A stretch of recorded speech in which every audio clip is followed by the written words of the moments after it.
नमस्कार दोस्तों, आपका आज के नए अध्याय में हार्दिक स्वागत है। अब हम शुरू करने जा रहे हैं अलजेब्रा का पहला चैप्टर, जिसका नाम है दो चरांकों वाले रेखीय समीकरण। अभी हमारे दो चरांक कोई भी हो सकते हैं, ये x y भी हो सकते हैं, ये a b भी हो सकते हैं, ये c और d ये भी हो सकते हैं। तो इसमें से दो चरांक कोई भी हो सकते हैं। तो हमारा ये दो चरांक हो गए, x और y, a और b, c और d, ये हमारे दो चरांक हो गए। अब रेखीय समीकरण किसको कहते हैं? जैसे ax plus by plus c equal to 0, ये आपकी बुक में उदाहरण है। इसे हम रेखीय समीकरण कहते हैं। इसमें x की कोई एक वैल्यू रहती है, y की कोई एक वैल्यू रहती है और y की कोई एक वैल्यू रहती है। जब आप इसको किसी ग्राफ पे प्लॉट करेंगे, x एक्सिस पे और y एक्सिस पे, तो यहाँ पर एक रेखा बन जाती है, इसीलिए इसे रेखीय समीकरण कहा जाता है। ये ax plus by plus c is equal to 0, ये क्या है? ये रेखीय समीकरण। कितने चरांकों वाला? दो चरांकों वाला रेखीय समीकरण। लेकिन ये दो चरांकों वाला रेखीय समीकरण, दो चरांक कब रहेंगे? इसमें दो शर्तें हैं। पहली शर्त क्या है कि a और b कभी भी 0 नहीं हो सकते, ये इसकी पहली शर्त है। और दूसरी शर्त क्या है कि ये जो x और y का घात है, x और y का घात है, ये हमेशा एक रहना चाहिए। मतलब x स्क्वायर रहेगा तो रेखीय समीकरण नहीं रहेगा, y स्क्वायर रहेगा तो रेखीय समीकरण नहीं रहेगा। तो रेखीय समीकरण क्या होता है? जिससे हम एक रेखा खींच सकते हैं। और रेखीय समीकरण में दो हमारे मुख्य उदाहरण क्या है कि a और b कभी 0 नहीं हो सकते, और x और y का वही घात, जो ऊपर घात है 1 नहीं, वो हमेशा 1 रहना चाहिए। अभी इसके ऊपर कुछ नहीं लिखा है घात, तो कितना है? 1 है। ये हम देखते हैं कि आपके किताब में कुछ उदाहरण दिए गए हैं, तो ये उदाहरणों में ये सब रेखीय समीकरण है कि नहीं। हाँ, तो पहला उदाहरण 4m plus 3n is equal to 2। हमारी दो शर्त क्या है कि दोनों का घात 1 होना चाहिए और दोनों 0 नहीं होनी चाहिए। दोनों शर्तें पूरी हो रही है, तो भैया हाँ, यह रेखीय समीकरण है। दूसरा उदाहरण देखते हैं। दूसरा इस उदाहरण क्या है? 3x square minus 7y equal to 13। इसमें x के ऊपर घात कितना हो गया? 2। तो ये रेखीय समीकरण है? नहीं है। यहाँ पे देखिए, √2x minus √5y equal to 16। इसमें x के ऊपर घात कितना है? 1 है। तो ये हमारा रेखीय समीकरण है? हाँ, ये रेखीय समीकरण है। अभी हमारा दूसरा क्या है? 0x plus 6y minus 3 equal to 0। यहाँ पर ये रेखीय समीकरण है। यहाँ पे x की वैल्यू कितनी है? 0 है। तो ये रेखीय समीकरण है? नहीं है। तो इसके बाद पांचवा क्या है? 0.3x plus 0y minus 36 equal to 0। यहाँ पे y की वैल्यू कितनी हो गई है? 0। तो ये रेखीय समीकरण है? नहीं है। यहाँ पे देखिए 4/x plus 5y is equal to 4। अगर हम लोग उसको सॉल्व करेंगे, 4/x plus 5/y equal to 4, यहाँ पे x की वैल्यू कितनी है? 1/4। y की वैल्यू कितनी है? 1/5। क्योंकि हम लोग इसको ऐसे लिख सकते हैं, 4 into 1/x equal to 4/x। देखिए x की वैल्यू कितनी है? 1/4। y की वैल्यू कितनी है? 1/5। तो इसमें x और y की वैल्यू 0 है क्या? नहीं, 0 नहीं है, इसलिए रेखीय समीकरण है। इसमें 4xy माइनस 5y माइनस 8, इसमें कितने चरांक आ गए हैं एक साथ? दो चरांक आ गए। तो ये रेखीय समीकरण है? नहीं है। और इसमें एक और बात, यहाँ पर अगर √2x, अगर ये रूट जो है, ये करनी जो है, ये इसके अंदर हो जाती, तो ये रेखीय समीकरण होता? नहीं होता। लेकिन ये रेखीय समीकरण को क्यों है? क्योंकि ये जो x है, ये रूट, ये करनी के बाहर है। तो ये हमारा ये हो गया ये सब रेखीय समीकरण का उदाहरण जो आपकी किताब में दिया गया है। हाँ, जैसे आपकी किताब में एक उदाहरण है 5x minus 3y equal to 8, और दूसरा क्या है? 3x plus y equal to 2। हाँ, आपको दो अगर युगपत मतलब दो रेखीय समीकरण, तो ये रेखीय समीकरण आपको सॉल्व करना है, तो आप इसको दो तरीके से सॉल्व कर सकते हैं। इसमें पहला तरीका क्या है, ये देखिए, इसमें दोनों में सबसे आसान, इसमें x की वैल्यू कितनी है 5, इसमें y की वैल्यू कितनी है 3, इसमें x की वैल्यू कितनी है 3, इसमें y की वैल्यू कितनी है 1। तो हम लोग इस y इसमें अलग अलग चिन्ह पहचानेंगे। x की वैल्यू कितनी है प्लस, यहाँ पे x की वैल्यू कितनी है प्लस, तो इसमें कुछ नहीं करना है। यहाँ पे y की वैल्यू कितनी है माइनस, यहाँ पे y की वैल्यू क्या है प्लस, तो हम लोग y को बराबर कर सकते हैं। अब इस y को कैसे बराबर कर सकते हैं, तो हम लोग इसको मान लेते हैं 1, इसको मान लेते हैं रेखीय समीकरण 2। तो यहाँ पे हम लोग लिख सकते हैं कथन 2 में इसको y से इसके इक्वल करना है, तो कितना गुणा करना पड़ेगा 3 का गुणा करने पर। अब करिए 5x माइनस 3y, सॉरी यहाँ पर इसमें 3 का गुणा करना है, 3x गुणे 3 प्लस y गुणे 3 इक्वल टू 2 गुणे 3, दोनों तरफ 3 3 9x plus 3y equal to 6। ये आपका हो गया समीकरण नंबर 3।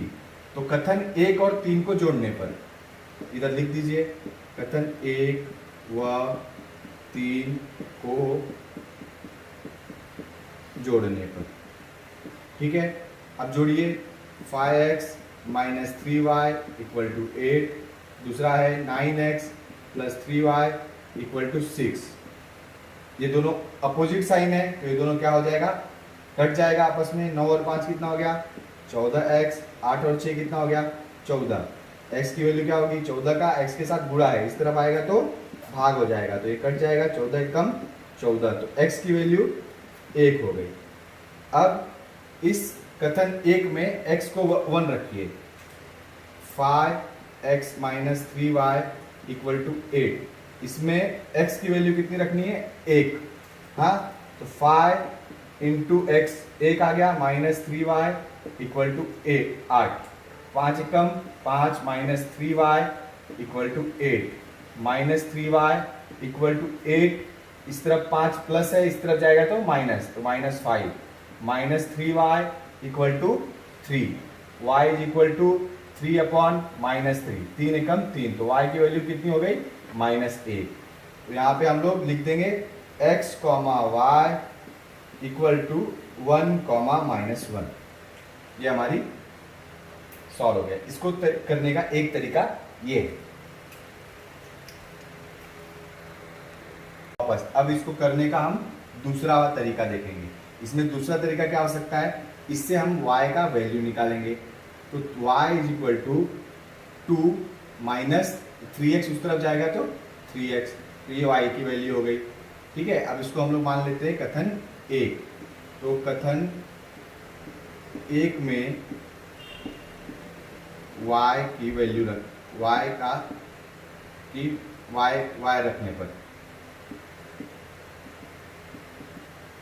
ठीक है। तो 5x माइनस 3, y की जगह क्या रखना है 2 minus 3x, 2 minus 3x equal to 8, 5x minus 3 दूनी 6, 3 3 9x, माइनस माइनस क्या हो जाएगा plus equal to 8, 5x plus 9x, x एक साथ कर लेंगे, बिना x वाले एक साथ, तो ये दोनों x वाले एक साथ हो गए 8, इस 6 इधर से इधर जाएगा तो प्लस 9 और 5 14x is equal to 14, x is equal to 14 by 14 cut जाएगा 1, ठीक है।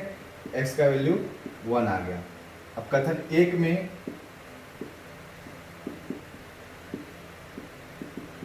x बराबर 1 रखने पर क्या आएगा,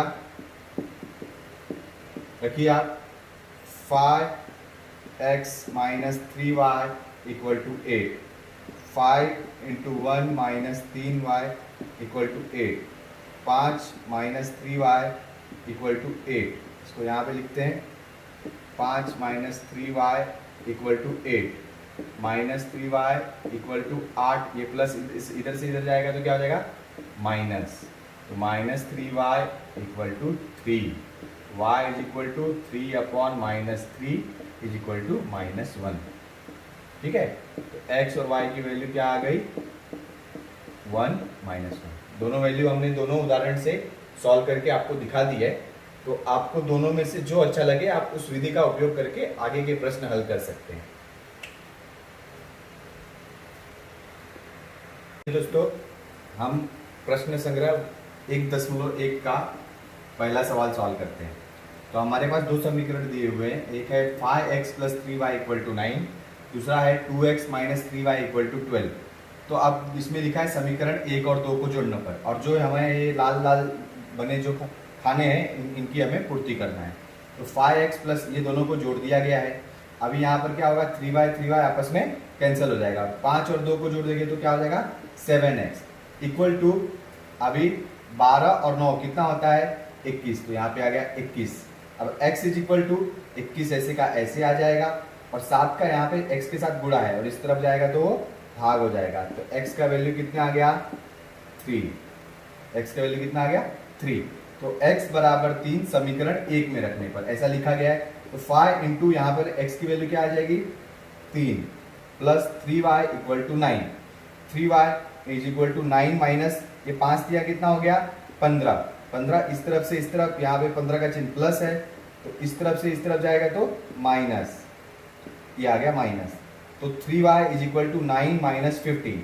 9 15 में से 9 गया 6, दोनों में से बड़ा कौन सा है, 15। 15 का चिन्ह क्या है, माइनस, तो यहाँ पे चिन्ह क्या आ जाएगा, minus. y is equal to, यहाँ पे आगे देखिए ऊपर क्या आ जाएगा, -6/3। तो 3 दूनी 6, तो y की वैल्यू क्या आ गई, -2। तो x की वैल्यू क्या आ गई, 3 और y की वैल्यू क्या है, -2। ये हमारा क्या है, समीकरण का हल। आइए दोस्तों, आपके दूसरे 1.1 के दूसरे का पहला प्रश्न क्या है, 3a + 5b = 26 और a + 5b = 22। इसको आपको सॉल्व करना है। तो इसको आप कैसे सॉल्व कर सकते हैं कि समीकरण 1 में 2 को घटाने पर, क्योंकि हमने क्यों घटाया, क्योंकि हम देखते हैं 5b दोनों का वैल्यू सेम है, इसका प्लस है इसका माइनस कर देंगे तो हो जाएगा। तो 3a + 5b = 26।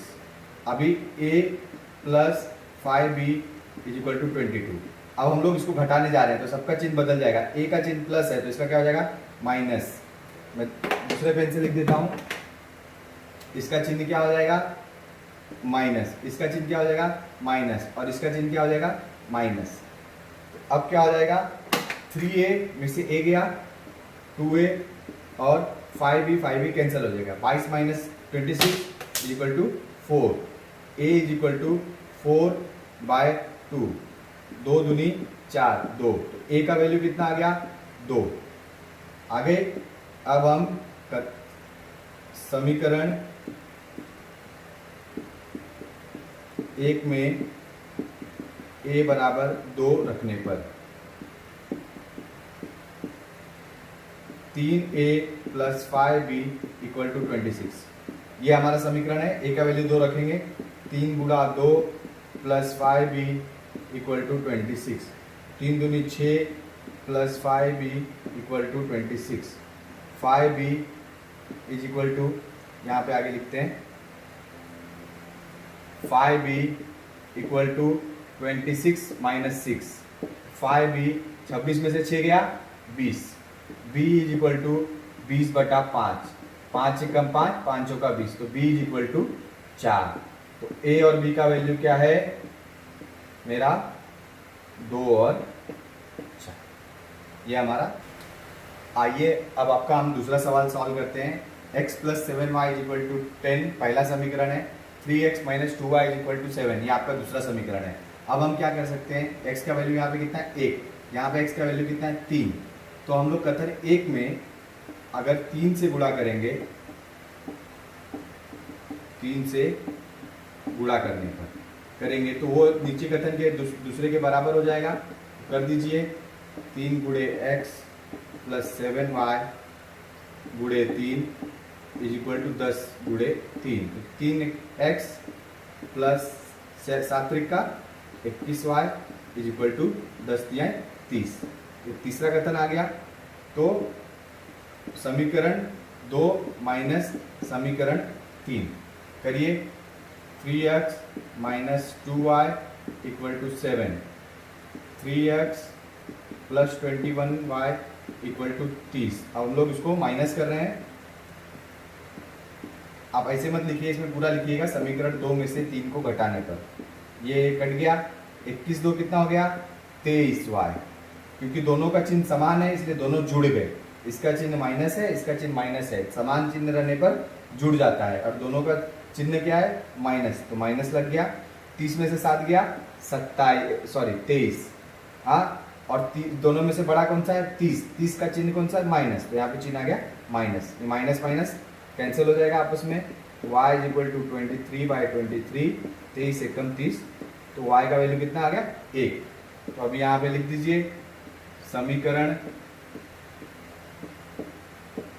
1 में y बराबर 1 रखने पर रखिए x प्लस 7 गुणे 1 equal to 10, x plus 7 equal to 10, x equal to 10, 7 इधर प्लस है, इस तरफ जाएगा तो माइनस, तो -7, तो x इज इक्वल टू 3।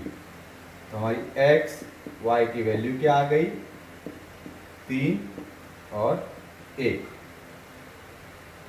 आप जरूरी नहीं है कि पहले x की वैल्यू निकालना है, पहले आप y की भी वैल्यू निकाल सकते हैं फिर x की निकाल सकते हैं, कैसे भी कर सकते हैं। किताब में दिए हुए तीसरे चौथे पांचवें तो सवाल बहुत आसान है, छठवां मेरे को थोड़ा ट्रिकी लगा तो मैं उसको सॉल्व करवाना चाहता हूँ। तो इसमें देखिए 1/3x plus y is equal to 10/3 है, 2x plus 1/y 4 is equal to 11/4 है।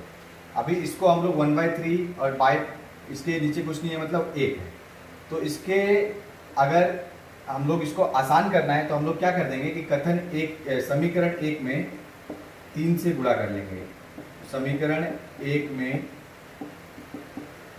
3 से गुणा करने पर कर दीजिए आप दोस्तों 1/3 3, इधर x भी है 3 गुणे y इक्वल टू 10/3 गुणे 3।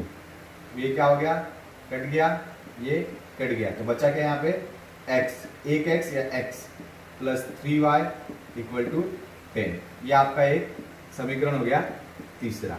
अब इसी तरह से चौथे समीकरण को नीचे से 4 हटाने के लिए इसमें किसका गुणा करेंगे 4 का। तो समीकरण 2 में 4 से गुणा करने पर कर दीजिए 4 से गुणा 2x into 4 plus 1/4y into 4 is equal to 11/4 into 4। हाँ, ये कैंसिल हो गया, ये कैंसिल हो गया। 2 चौका 8x plus y equal to कितना हो गया 11। ये आपका समीकरण हो गया चौथा। अब ये समीकरण x इधर 8x है तो इसको ये 3y है, ये y है, तो y को 3 में बदलने के लिए समीकरण 4 में किसका गुणा करेंगे 3 का गुणा करेंगे।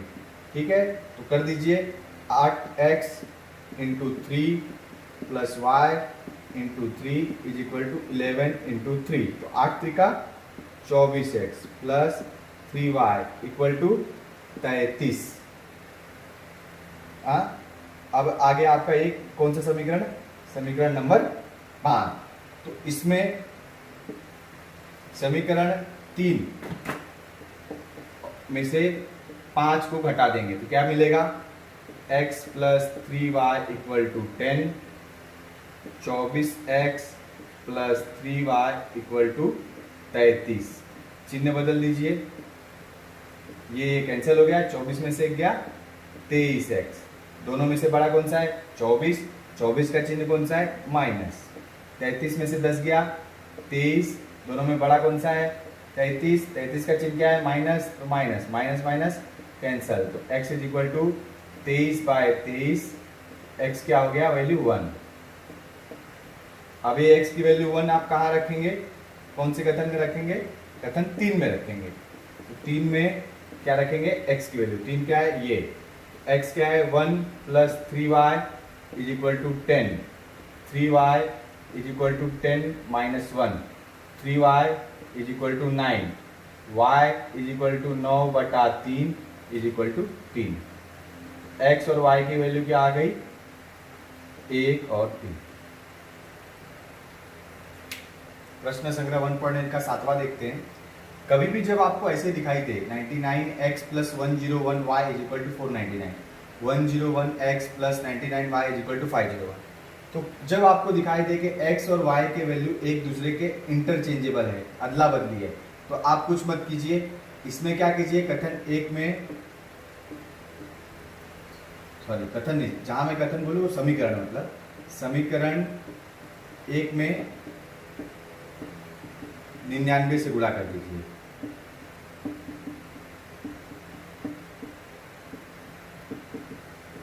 ठीक है, 99x ठीक है into 99 plus 101y into 99 is equal to 499 into 99।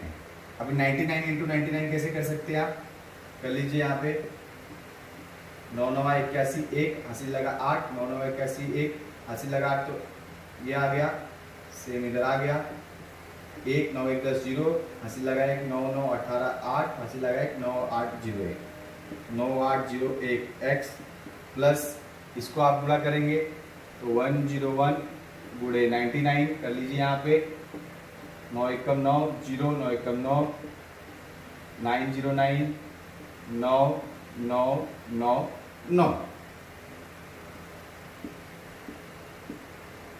और यहाँ पे 499 का 99 से कर लीजिए, क्या आएगा 9 9 81 1 हासिल लगा 8, 9 9 81 1 और 8 89, 9 हासिल लगा 8, 9 चौका 36 और 8 44, 4 4 9 1 बराबर 1, 9 10 की 0 हासिल लगा 1, 9 4 13 1 14 की 4 हासिल लगा 1, 4 4 8 1 9 4, तो ये आ गया 49401, ये आ गया एक आपका तीसरा समीकरण।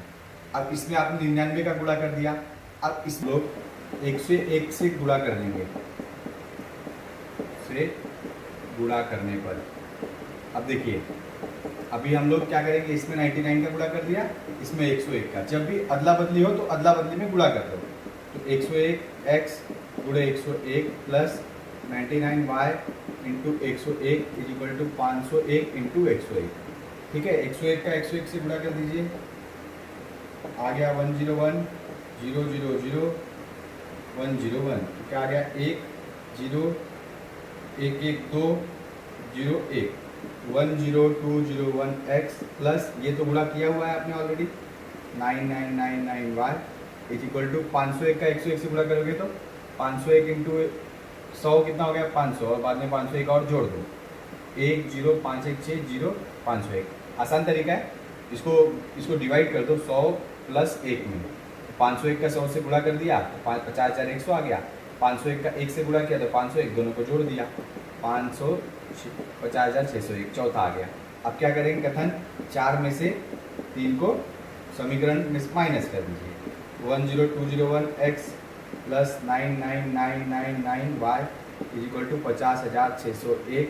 अब ये वाला माइनस कीजिए, 9801 x plus 9999y is equal to 49401।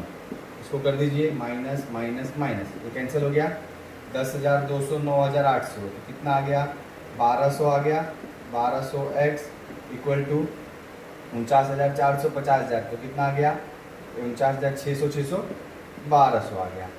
x का वैल्यू कितना आ गया, सॉरी ये 1200 नहीं आएगा, 9,800 में तो ये 400 आएगा, तो x इज इक्वल टू 1200 बटा 400, तो x का वैल्यू कितना आ गया 4 4 तिहाई 12, तो x is equal to 3, x का वैल्यू कितना आ गया 3। अब x का वैल्यू यहाँ पे रखिए, हाँ, और आपको y का वैल्यू मिल जाएगा। तो कभी भी आपको ऐसा जब भी परेशानी हो कि आपको बड़े बड़े दिख रहे हो, जैसे 99x, अभी जैसे कोई मैं उदाहरण दे देता हूँ, अगर मैंने एक उदाहरण दे दिया कि आपको 5020x plus 4945y equal to 2903 randomly. फिर यहाँ पे कर दिया 4945x plus 5020y is equal to 6039, ऐसा कोई मैंने दे दिया। अब देखिए यहाँ पे x का वैल्यू और y का वैल्यू इंटरचेंज हो रहा है, तो कुछ नहीं, इसमें आप कोई भी एक 5020 का गुणा कर दीजिए, इसमें 4945 का, तो आपका जैसे इसमें उदाहरण में इक्वल हो गया वैसे इक्वल हो जाएगा। तो आपको मेरा ये सब प्रश्न संग्रह कैसा लगा ये बताइए, और अगर आपको अच्छा लग रहा है तो सब्सक्राइब करिए, लाइक करिए, ज़्यादा से ज़्यादा बच्चे लोगों तक पहुँचाइए ताकि ज़्यादा से ज़्यादा लोगों तक इसका लाभ पहुँच सके। और आपको मेरे लिए कुछ सुझाव है या आपके कुछ डाउट हैं तो नीचे कमेंट बॉक्स में ज़रूर लिखें। धन्यवाद।